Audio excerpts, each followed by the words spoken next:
I am very excited about Starfield. To me, this game checks all the boxes of what I am looking for in a space game when it comes to world building, narrative elements, gameplay, and the way it gives you the freedom of a sandbox game would. Of course, I know it isn't perfect.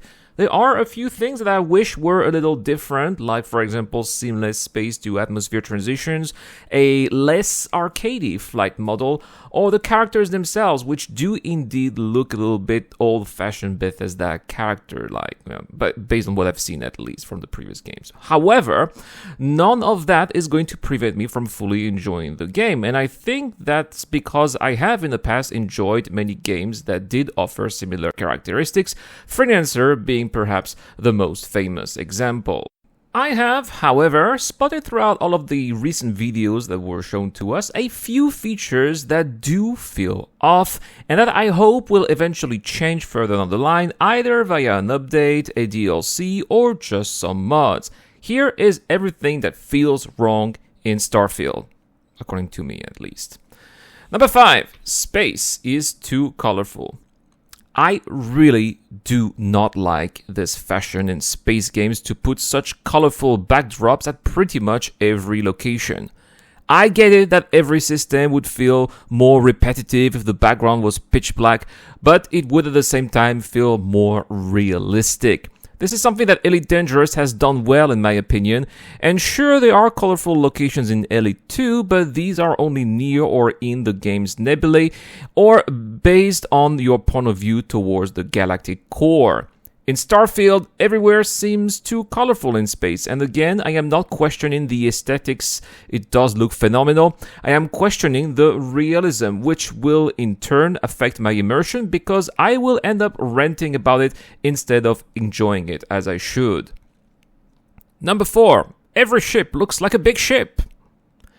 One of the things that I love to do in pretty much every immersive space game is to just hop in a small fighter and just zip my way around, whether it is through swarms of enemy ships or through an asteroid field. The maneuverability and speed these vessels offer is just something no other ship offers in any game, except perhaps for the Millennium Falcon in Star Wars. However, Starfield doesn't appear, according to what we've seen at least, to feature any of such crafts. Sure, there was something labeled as a fighter during Starfield Direct, but even that ship felt bubbly, bulky, and clunky, very NASA-punk-esque indeed, but still a far cry from an X-Wing, a Hornet, or an Eagle. And none of the space combat sequences shown any of these crafts either.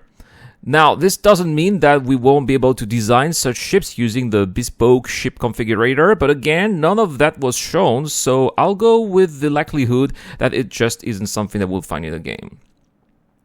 Number 3. Generic names everywhere, or almost. When I fight in a game, I like to know who I am dealing with, and from what we've seen in Starfield for about a year now, it seems like Bethesda are going to do what they did in their previous games, not going further than informing us about the nature of the NPCs we'll interact with. Pirate, Raider, and so on. These are some of the most common names that we will encounter, and it feels very cheap to me. I wish there was some kind of mini faction system so we could know at least who these NPCs would be affiliated with. Luckily, it doesn't seem to be the case for all NPCs, although those affiliated with the major factions do seem to have their faction name in the name tag, but I wish it were true for also the unaffiliated NPCs. It definitely would have been a plus immersion-wise. Number 2. Everyone speaks English.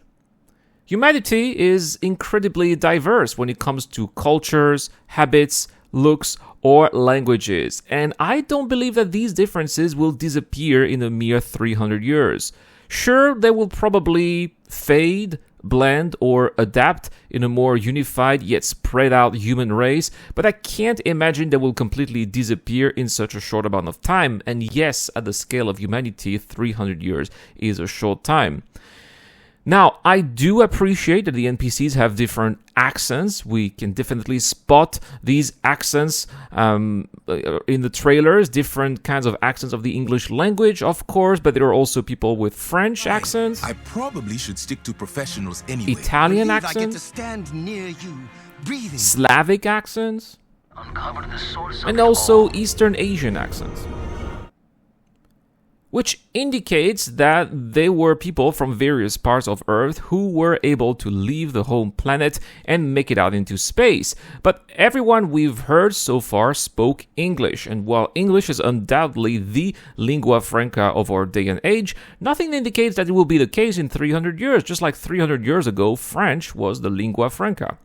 That's why I hope that there will be some pockets of the game that will be non-English speaking, and that we would have to need some kind of universal translator to understand what the people would say. Alright, this is something that very few games do. I believe that those from Rockstar Games do, like for example GTA and especially Red Dead Redemption 2, and I think that it really brings so much immersion-wise here. Number 1, capital cities are way too small. Very early on, we were introduced to New Atlantis and Akira City being some of the biggest cities that we'll ever see in a Bethesda game, which sounds awesome, but when you take a look at their size and realize that these are indeed their factions' capital cities, you start wondering where everyone is.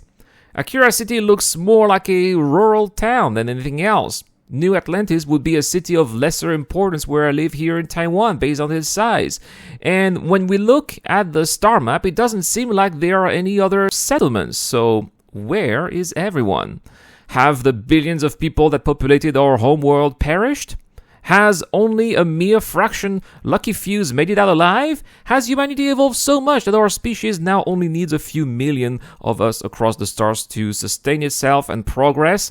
All of this just feels wrong, and I really hope that Bethesda will figure out some plausible, realistic explanation, because if they don't, I know I'll be asking those questions all the time, and I just won't be able to enjoy the game as much as a result.